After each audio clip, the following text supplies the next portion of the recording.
Good morning students, welcome to our YouTube channel.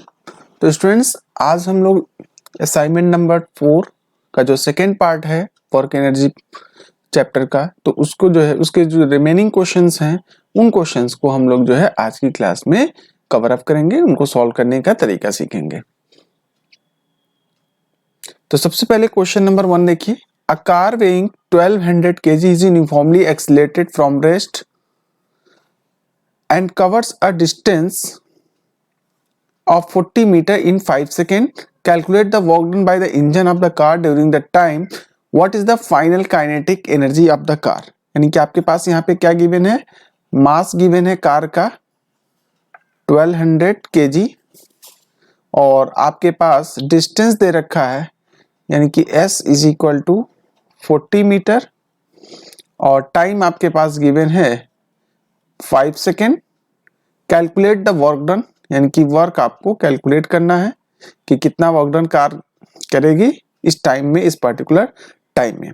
तो आप देखिए वर्क की अगर हम बात करें बेटा, तो वर्क इज इक्वल टू क्या होता है, force into displacement.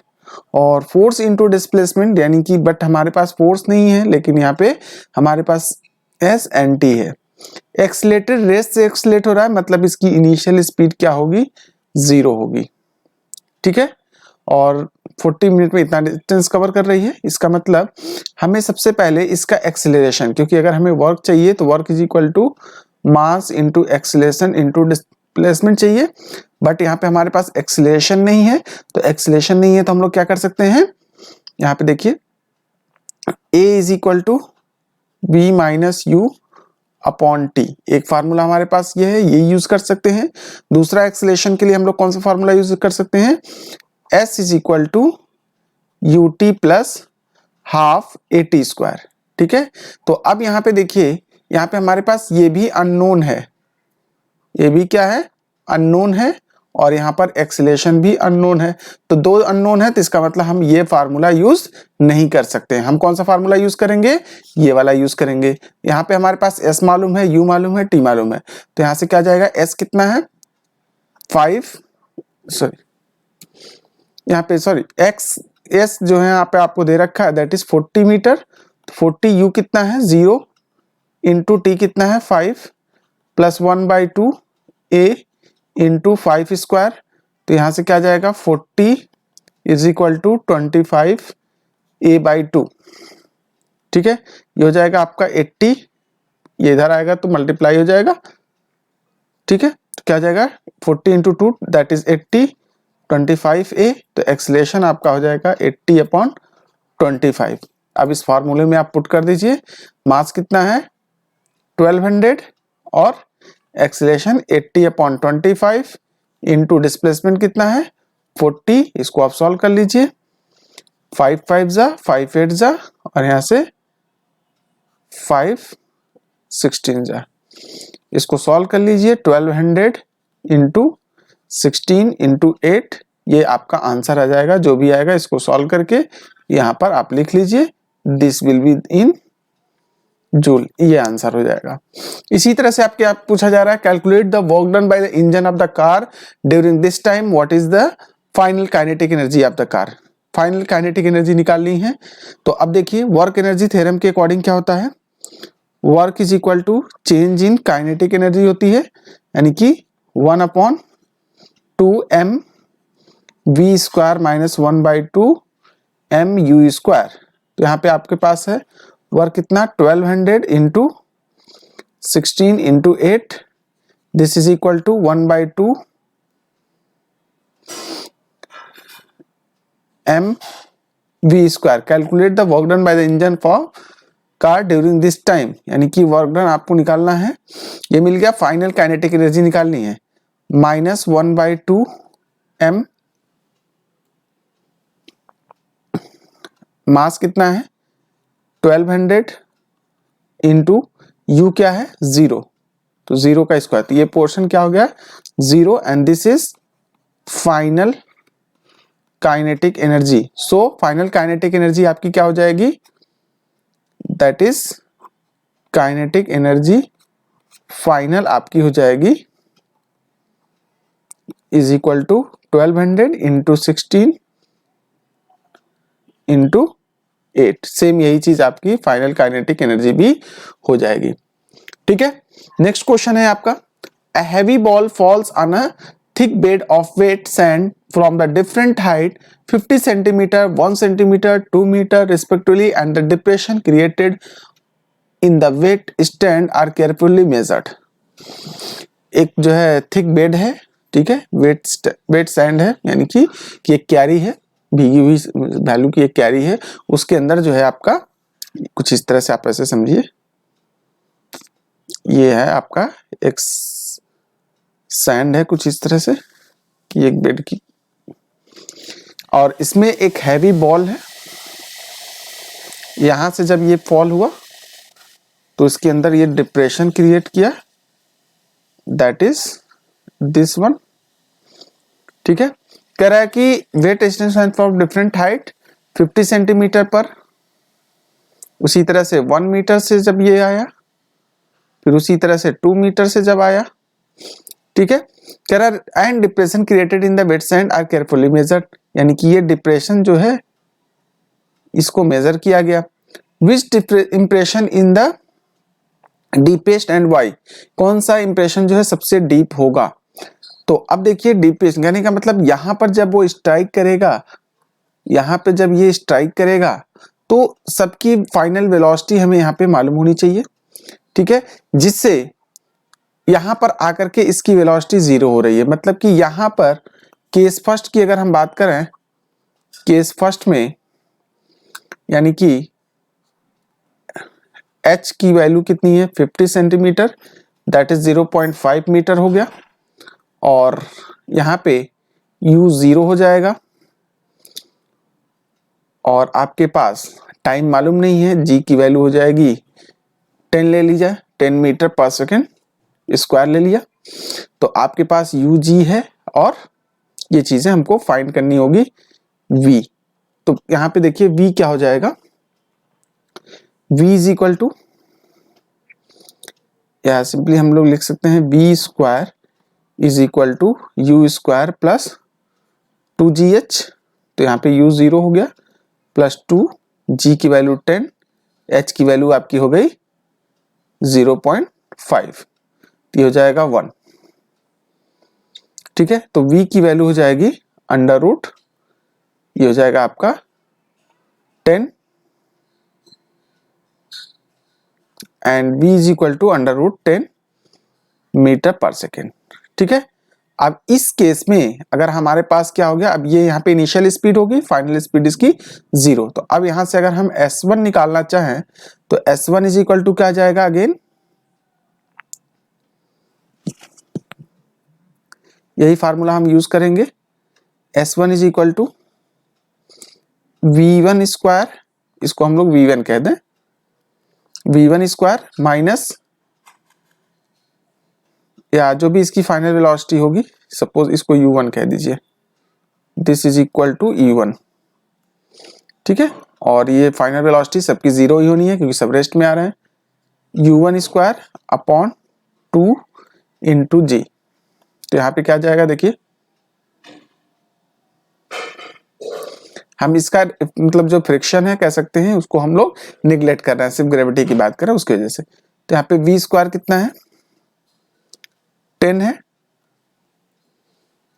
v square की वैल्यू यहाँ पे बेटे देखिए 10 है, माइनस 0, सॉरी ये 0 हो जाएगा आपका, और यहाँ पर माइनस 10 हो जाएगा, यहाँ पर 2 इंटू जी की वैल्यू 10, जी की वैल्यू यहाँ पे हो जाएगी 10, so this will be equal to 1/2, 0.5 यहाँ पे आपको डिप्रेशन मिलेगा। ठीक है, तो लगभग देखा जाए तो डिप्रेशन किसका से ज्यादा होगा, जो ज्यादा हाइट से आएगा। तो कहने का मतलब ये है कि उसके पास काइनेटिक मतलब जो भी पोटेंशियल एनर्जी है, ठीक है, वो उसकी पोटेंशियल एनर्जी किसकी ज्यादा है, पहले ये आप देखिए। तो यहाँ पे देखिए पोटेंशियल एनर्जी अगर हम पहले केस की बात करें, P1 is equal to mgh1, और यहाँ पे potential energy this will be converted into the kinetic energy. तो जिसके पास पोटेंशियल एनर्जी ज्यादा होगी मतलब कि उसकी काइनेटिक एनर्जी यहाँ पे ज्यादा होगी, वो ज्यादा दूर तक जाएगी। तो पोटेंशियल एनर्जी ज्यादा किसकी होगी, that will be the this one. So which impression is deepest and why, यानी सेकेंड थर्ड वन की वजह से इंप्रेशन डीपेस्ट होगा. विच इंप्रेशन शैलोएस्ट किसका होगा, फर्स्ट केस में, यानी इसकी वजह से शैलोएस्ट होगा. यानी इस वाले केस में क्या होगा 20 मीटर हाई और इस वाले केस में आपका 50 सेंटीमीटर केस होगा. नेक्स्ट क्वेश्चन है आपका, a block of unknown mass is placed in front of a trolley as shown in the figure. When a known mass is kept on the pan, the trolley moves and hit the block and block gets displaced. एक trolley यहाँ पे दिख रहा है, ठीक है, और यहाँ पे आपका क्या है, एक नोन मास रखा गया है, ठीक है, यहाँ पे पैन पे, और उसको ऐसे ट्रॉली मूव करती है, इसको हिट कर देता है, ब्लॉक गेट्स डिस्प्लेस, यानी कि डिस्प्लेस हो जाएगी. What does the block get energy from, यानी कि वेयर डज, यानी कि ब्लॉक जो है एनर्जी कहाँ से उसको मिली है, तो यहाँ से उसको एनर्जी मिल रही है. कह रहा है कि if the mass of the pan is increased, इसका मास अगर हम इंक्रीज कर दें, ठीक है, तो अब उस केस में क्या होगा, will there be more work done, क्या वो वर्क डन ज्यादा हो जाएगा. तो अगर इसका मास इंक्रीज कर देंगे तो वर्क डन पे क्या इफेक्ट पड़ेगा. तो बेसिकली देखिए कि यहाँ पे जब ये गिर रहा होगा तो इसके पास जो एनर्जी आ रही है, ठीक है, तो जाहिर सी बात है एनर्जी की अगर हम बात करेंगे, ठीक है, तो उसके मास पे डिपेंडेंसी रहेगी. What type of energy is processed by the trolley, trolley के पास कौन सी एनर्जी है, तो ट्रॉली यहाँ पे मूव कर रही है तो इसके पास काइनेटिक एनर्जी होगी. ठीक है, नेक्स्ट क्वेश्चन है आपका, with the help of an example explain law of conservation of energy. Law of conservation of energy क्या कहते हैं कि energy can neither be created not be destroyed, it can be only transferred from one body to another. ठीक है, तो ये सब चीजें हम लोगों ने क्लास वर्क कॉपी में कर रखा है. ये 3 नंबर का ये क्वेश्चन होता है. State law of conservation of energy and express it in the form of equation of a body of mass m falling from the point A at height h above the ground. A is equal to, यहाँ पे देखिए ये यहाँ से गिर रही है, यहाँ से आ रहा है, यहाँ से आ रहा है, तो उसके लिए आपको निकालना है. तो ये भी पार्ट हम लोगों ने जो है कॉपी में डेरिवेशन कर रखा है.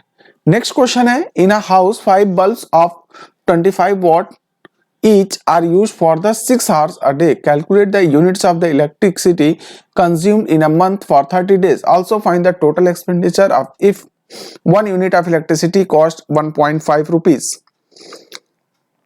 तो देखिए टोटल वॉटेज यानी कि टोटल पावर क्या हो जाएगा, टोटल पावर की अगर हम बात करेंगे तो total power is equal to क्या आ जाएगा, पावर ऑफ 1 बल्ब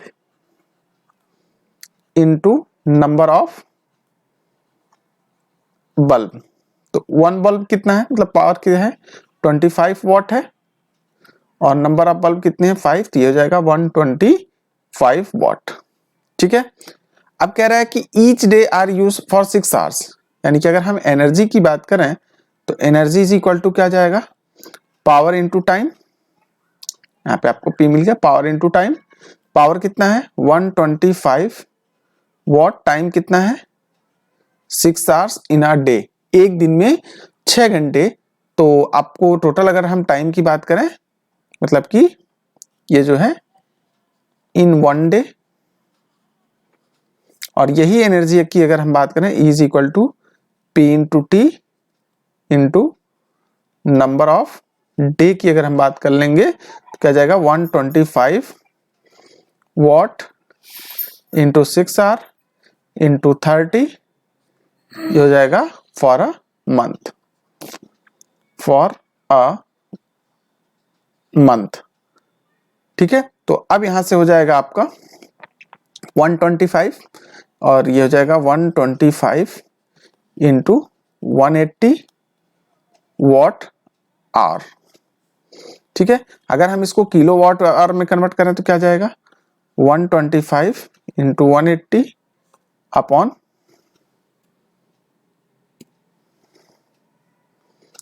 अपॉन 1000. एक जीरो से जीरो कैंसिल, एक डेसिमल यहाँ और एक डेसिमल यहाँ लगा दीजिए, तो हो जाएगा 12.5 इंटू 1.8 किलो वॉट आवर.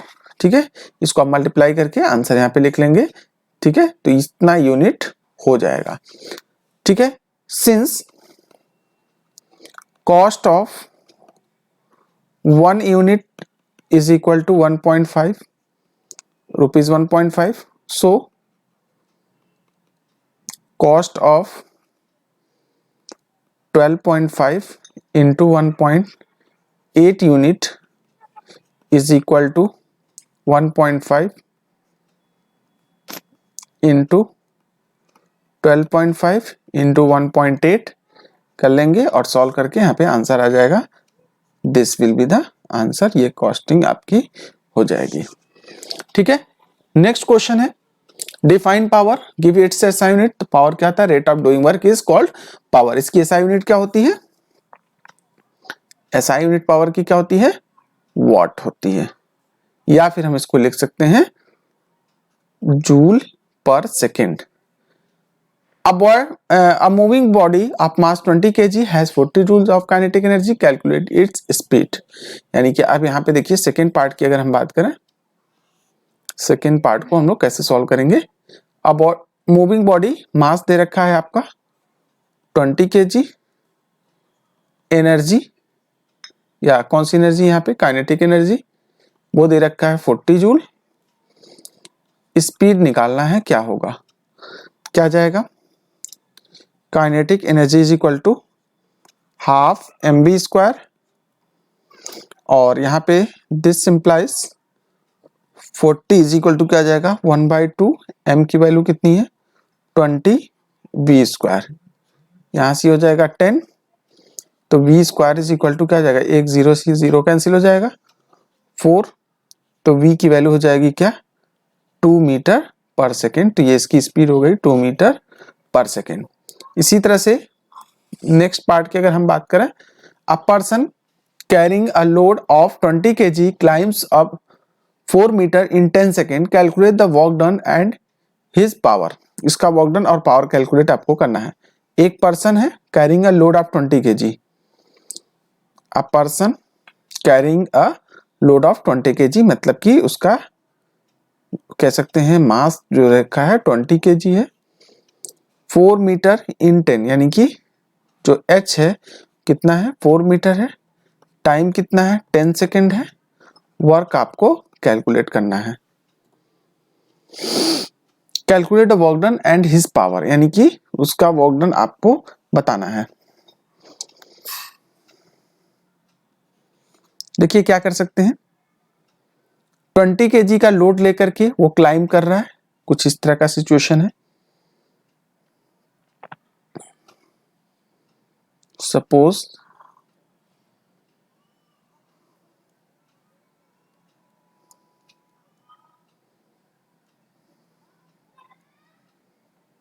कुछ लोड लेकर के ये पर्सन जो है आपका इधर की तरफ क्लाइम कर रहा है ऐसे।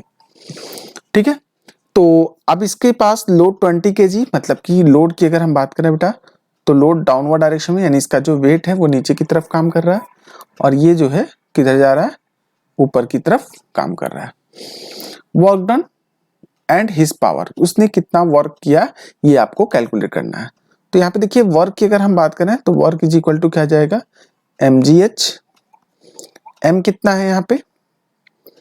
20 है, g की वैल्यू 10 ले लेते हैं, h की वैल्यू 4, तो ये आपका हो जाएगा 800 जूल। ठीक है, अब आपके पास वर्क मिल गया, आपको निकालना है पावर।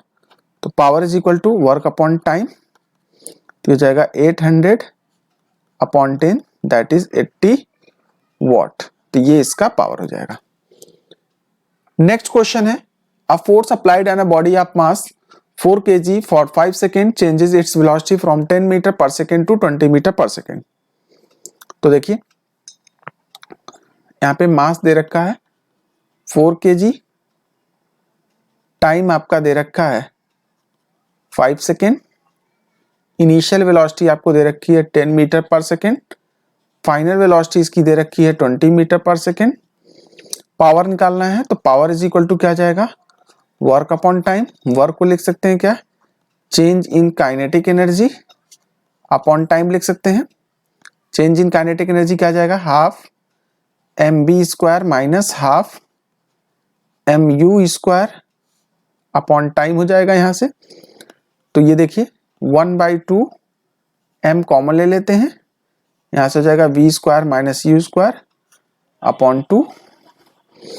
इसको हम लोग सॉरी 2 नहीं है, यहाँ पे टी है, इसको हम लोग ऐसे भी लिख सकते हैं 1/2 m v plus you v minus U upon T. अब हमारे पास v और u है, यहाँ पे पुट कर दीजिए, क्या जाएगा 1/2 m की वैल्यू कितनी है 4 है, v plus you that is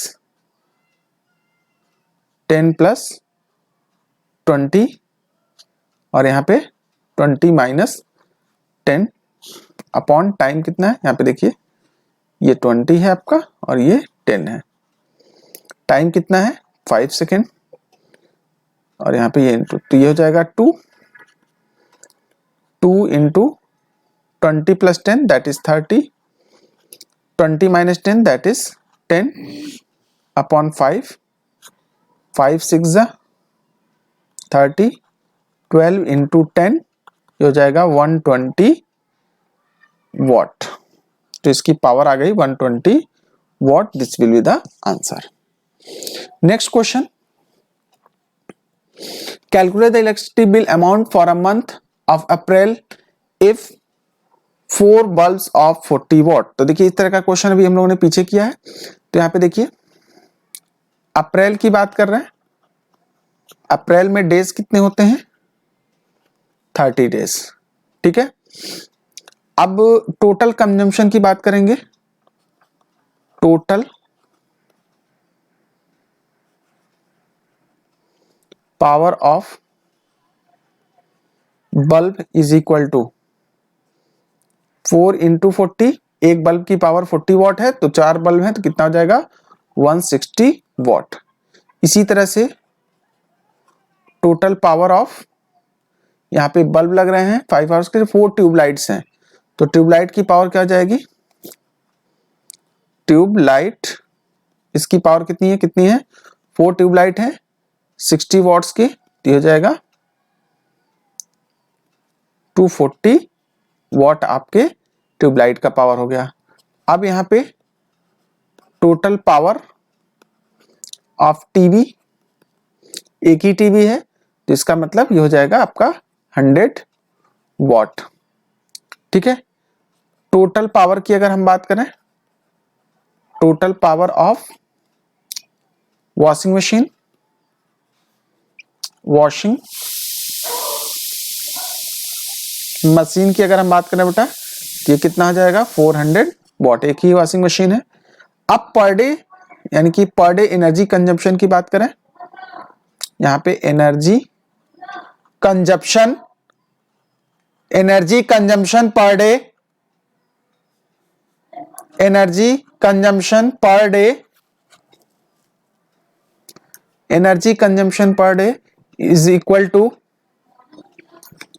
यहां पे क्या जाएगा E1 is equal to, first case में देखिए यानी कि पहला केस जो आपका है बल्ब के केस में, ठीक है, या EB लिख लीजिए, बी फॉर बल्ब, ठीक है। तो ये कितना हो जाएगा 160 what into power into time हो जाएगा, कितने आवर्स के लिए चल रहा है यानी कि 5 आवर्स के लिए बल्ब यूज हो रहा है, तो ये हो जाएगा 800 जूल। उसी तरह से अगर हम एनर्जी कंजम्पशन ट्यूबलाइट की बात करें तो ट्यूबलाइट कितना है 240 वॉट, इसका क्या है पावर इनटू टाइम, टाइम कितना, ट्यूबलाइट जो है 5 आवर्स के लिए यूज हो रहा है तो ये हो जाएगा 5, तो हो जाएगा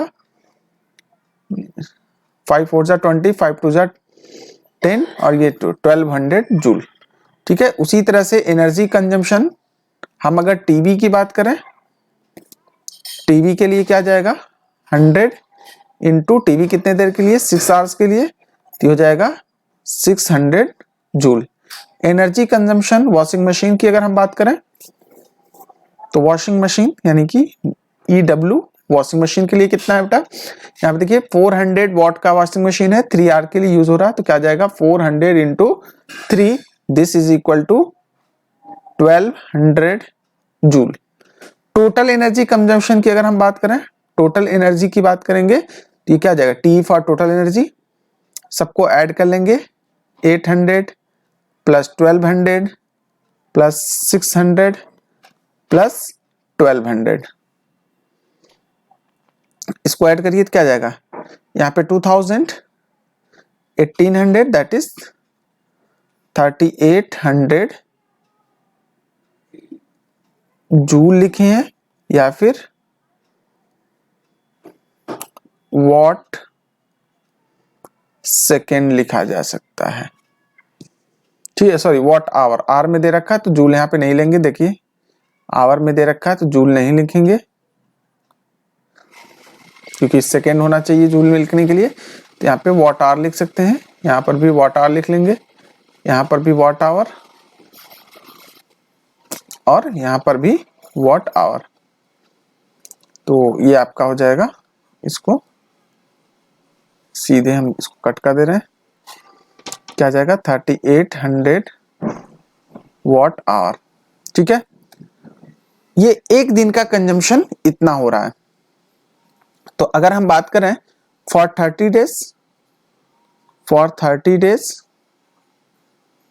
कंजम्पशन की अगर हम बात करें तो क्या जाएगा 30 इंटू 3800 वॉट आवर। ठीक है, अब यहाँ पे यूनिट में कन्वर्ट करें किलो वॉट आवर में, तो इसको लिख सकते हैं क्या 3 इंटू 3800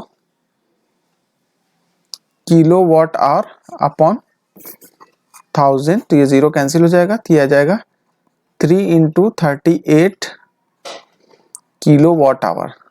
ठीक है, या 3 into 38 unit. Since cost of 1 unit is equal to 1.8 rupees, so cost of 3 into 38 unit is equal to क्या जाएगा 3 into 38 into 180, और इसको सॉल्व करेंगे तो ये जो आंसर आ जाएगा रुपीज में, ये इसकी कॉस्ट हो जाएगी। नेक्स्ट क्वेश्चन है, यहाँ पे देखिए इसको, ये इसकी कॉस्ट आ जाएगी। Next question, define the work, SI unit आप लिख सकते हैं, right N expression for positive work, ये सब आप कैलकुलेट कर लीजिएगा। ठीक है, मतलब आपके पास कॉपी में नोट डाउन है। Calculate the work done in second part, इसमें देखिए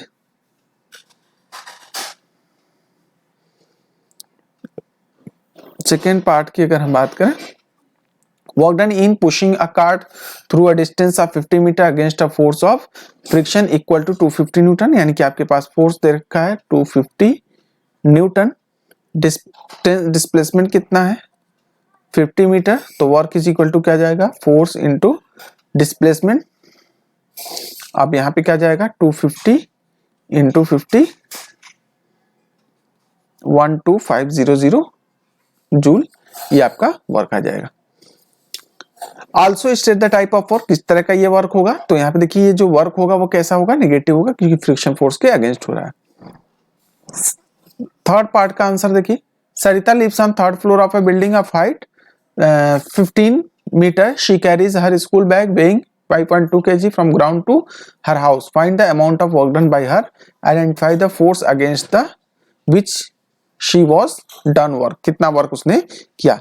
तो देखिए इसके वर्क की अगर हम बात करेंगे तो mg h हो जाएगा, h डिस्प्लेसमेंट, mg क्या हो जाएगा फोर्स, और ये जो फोर्स होता है इसको हम बोलते हैं ग्रेविटी।